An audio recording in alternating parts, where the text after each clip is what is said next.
If saying yes is costing you money, time, peace of mind in your personal future, it's time that we pulled out that little two-letter word that many of us have a problem saying, no. Every time you say no to something, you're saying yes to what enriches your life, your personal goals, your values. No isn't selfish, it's self-protection and self-respect. And what if the biggest financial leak that you have in your life is not your money, is not a bill, but it's the people who come to you that you say yes to? In this conversation, we're going to talk about putting yourself first, not supporting somebody else's repeated bad behavior, and how to say no gracefully with love and helping them help themselves. Hi, I'm Jenny. I got a little to say about a lot of stuff, and this is something that we all need to hear, and myself personally. I have forever, my entire life, battled with saying no. I am the middle child. I am a Southern belle in spite of myself, and I am a people pleaser. Sometimes to the detriment of my own personal goals and financial security. That's a problem, not just for me,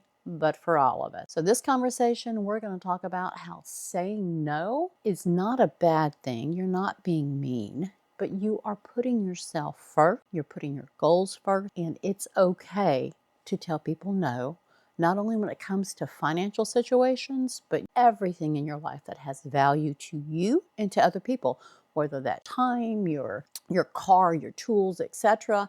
There's all sorts of reasons we can say no, but this particular focus is when they come to you, again, needing a handout, not a hand up, with something financial. Boundaries are a money skill, especially when they continue to come to us looking for money. It is not every yes has a cost. Yes, they promise to pay us back. However, a lot of times they don't get around to it, and they don't get around to it in the time frame to which you thought they would, or they said that they would. So it's costing you respect, trust, etc. It's also costing you because you have set yourself some financial goals, some retirement responsibilities to yourself, time for yourself. And every time you say yes, you have to take away from something else. You're saying no, usually, to the things that you want. So give that some consideration next time somebody comes to you looking for assistance to finances. If you say yes to them, you're saying no to yourself. Sometimes it's a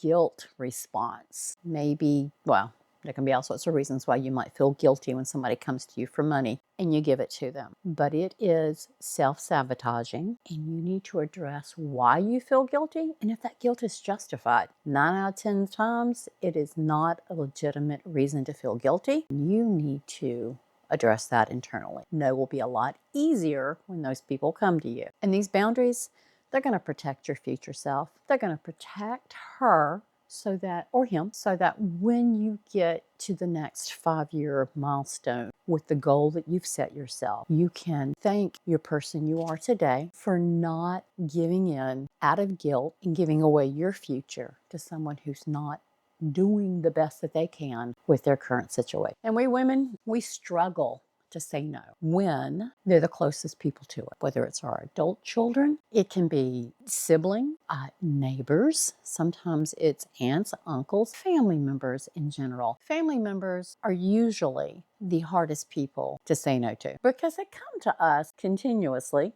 in a lot of situations. Gratefully, I don't have family members who come to me continually. I have had them over the years approach me. Sometimes I've been able to assist. It's a gift, not a loan, but only if I can afford to give the money away. And that's something that I personally do. Anytime somebody comes to me with a request for financial assistance, I ask myself, Jen, can you give this person this amount of money and survive it? Because 9 out of 10 times when a family member or a close friend comes to you for a loan, you're not going to see the money again, or you're not going to see it in its entirety, and it paint that relationship. So protect your future relationship, not your own personal goals and objectives. You have regular folk who approach you, maybe monthly. It's something new. I didn't get enough hours this week, or I didn't make enough tips, or I had the water pump go out on so-and-so's vehicle and I helped them, so now I'm short.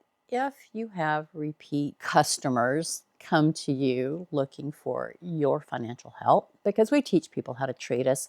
If you have provided for them in the past, they're going to see you as a kind, giving soul. They're going to come back to you again and again and again. But with these repeat offenders, you also can develop your no skills because you're more familiar with versus somebody that just came to you out of the blue asking for assistance. Oh, what?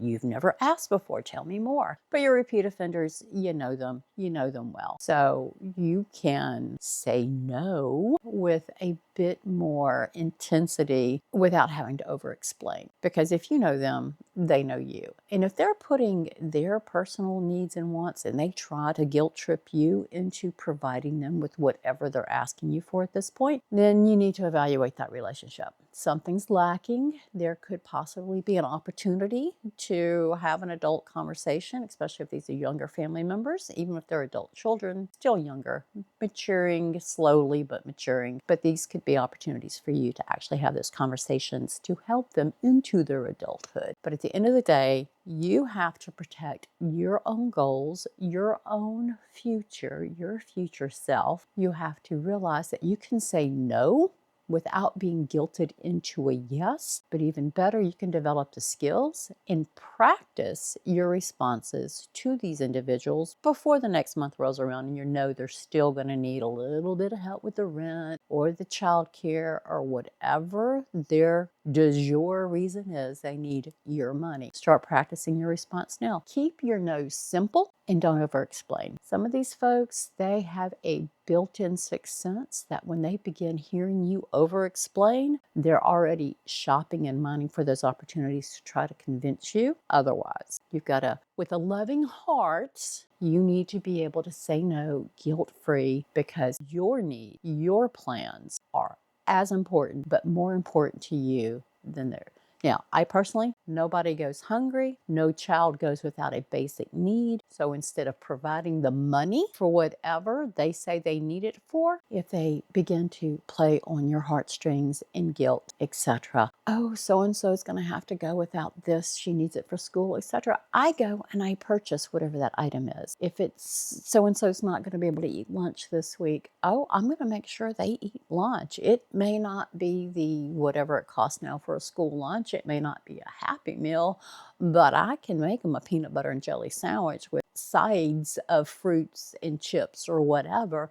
They will not go hungry. You don't have to let anyone in your life go hungry as well for basic needs. If this conversation has given you permission to put yourself first, to know that you don't have to honor every request that comes to you for money or any, because your personal goals are as important as their needs. You're at a different stage of life. You're preparing for retirement. You're preparing to walk away from the daily grind, and it is as important now as it's always been to be respectful of your budget and your goals and yourself. Send this video to somebody in your life who you see over and over and over again going without in their life because they're forever helping those folks that come around looking for a hand out versus a hand up. Keep coming back. I've got a little to say about a lot of stuff. I post on Wednesdays and Saturdays. I always about mindset in using the tools that we talk about with managing our money and preparing for retirement. But retirement is bigger than just the dollars. It's got a lot to do with the cent. In the description, I have a Master Your Money Plan worksheet for those of you who are not currently keeping a budget. This is critical for us ladies of a certain age. You have got to get started with this. I also have mini courses coming out. Get on the wait list. I'll let you know as soon as those are launched, and I will put a link down in the description if the courses have already been launched for you to go and sign up for that. I can't wait to talk to you guys again soon. Stop recording.